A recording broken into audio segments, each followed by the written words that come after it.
30 second. धन्यवाद सभापति जी।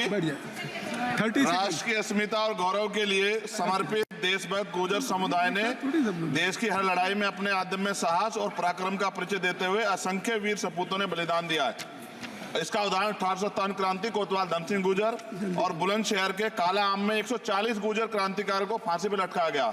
27 नवंबर 1940 की उनकी मांग है कि गुर्जर रेजिमेंट बनाया जाए। मैं आपसे आग्रह करता हूं आपके माध्यम से सरकार से गुर्जर रेजिमेंट बनाया जाए। धन्यवाद सर। देखिए, मैंने प्रयास किया था कि मुझे मेरी बात रखने का मौका मिले और मैंने इस पर जोरदार आवाज भी उठाई। पहली चीज ये कि जब वो प्रस्तुत किया गया तो हमें, जब चर्चा में हमने कहा तो हमें बोलने का मौका नहीं दिया गया।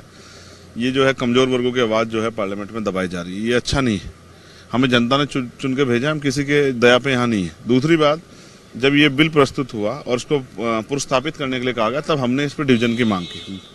हमने और हमारे साथियों वेसी जी ने, तमाम लोगों ने मांग की कि इस पर डिवीजन हो, लेकिन पार्लियामेंट को ओवर रूल करके जो है और उसको जो है उसको जेपीसी में भेजा गया। सवाल ये है, मेरे आज भी याद है शहीद आजम सरदार भगत सिंह ने कहा था कि किसी भी जज द्वारा जो फांसी की सजा सुनाई गई, अगर उसके पीछे उसकी नीयत हटा ली जाए तो उस जज में और हत्यारे में कोई ज्यादा फर्क नहीं होगा।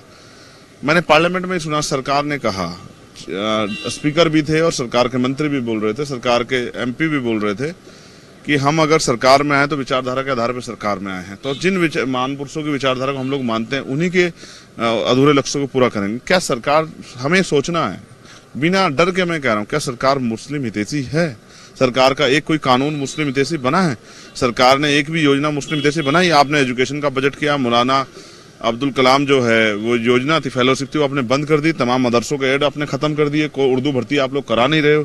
तो ये जो सरकार है कहीं से भी मुस्लिम हितैषी नहीं, और मुस्लिम हितैषी होने का दावा करने वाले सरकार को जवाब देना चाहिए कि आपने संविधान को किस तरह से ओवर रूल किया, आर्टिकल 13-14 का वायलेशन कर दिया, 25 से लेकर 28 तक जो मूल अधिकार उनका वायलेशन कर दिया। आप संविधान विरोधी काम करोगे और हम हाथ पे हाथ धर के बैठ रहेंगे, ये तो नहीं होगा किसी भी कीमत पे। कल कोई आके खड़ा कर देगा, आपने जो है सर्वे जो है कमिश्नर को नजरअंदाज कर दिया, आपने ये सारी पावर जो है एडमिनिस्ट्रेशन को दे दी, जिलाधिकारी को दे दी। आप ये जानते हैं और मैं भी जानता हूँ, हमने सरकारें देखी, जिलाधिकारी वो है जो सत्ता के हिसाब पे कार्य करता है, सत्ता के आधार पे कार्य, सत्ता के ऑर्डर को मानता है। जब ये सब होगा तो कैसे न्याय मिल जाएगा? तो सरकार बहुमत में है, सरकार उसको पास करा सकती है, हम उसको नहीं रोक सकते हैं, लेकिन गलत अगर कुछ होगा तो हम लोग आवाज उठाएंगे। ये न्याय नहीं हुआ है, ये दमन हुआ है और इस दमन का हम लोग पुरजोर विरोध करते हैं। और हम लोग पुरजोर विरोध करते हैं। जेपीसी में जब ये कमेटी बनेगी तब भी हम लोग अपना आपत्ति दर्ज कराएंगे, कॉन्स्टिट्यूशनली भी दर्ज कराएंगे। और जो सरकार ने आज जो दमन करने का प्रयास किया है, स्पेशली मुसलमानों का, मैं कह रहा हूँ जैनों के लिए क्यों नहीं किया आपने?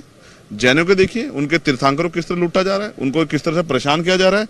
आप उनके लिए भी जो इलेक्शन के बोर्ड बनाए थे, लेकिन आपकी निष्ठा क्या है? आपकी निष्ठा यह है कि मुसलमानों को कमजोर किया जाए। इस निष्ठा से आप काम कर रहे हैं। इसका खामियाजा बंटवारे के रूप में हमने पहले भी महसूस किया है और पहले ये दर्द सहा है देश ने। मैं नहीं चाहता हिंदू मुसलमान तमाम तरह पॉलिटिक्स, मुद्दों की पॉलिटिक्स हो। और आप इतने हितैषी, तो बताओ आपके कितने मेंबर ऑफ पार्लियामेंट है मुस्लिम? कितने मुसलमानों को मंत्री बनाया? कितने?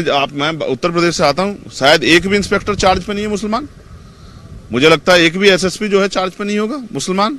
तो सच ये है कि आपकी नीयत क्या है। आपकी नीयत से स्पष्ट होता है कि आपकी नीयत मुसलमानों के पक्ष में नहीं।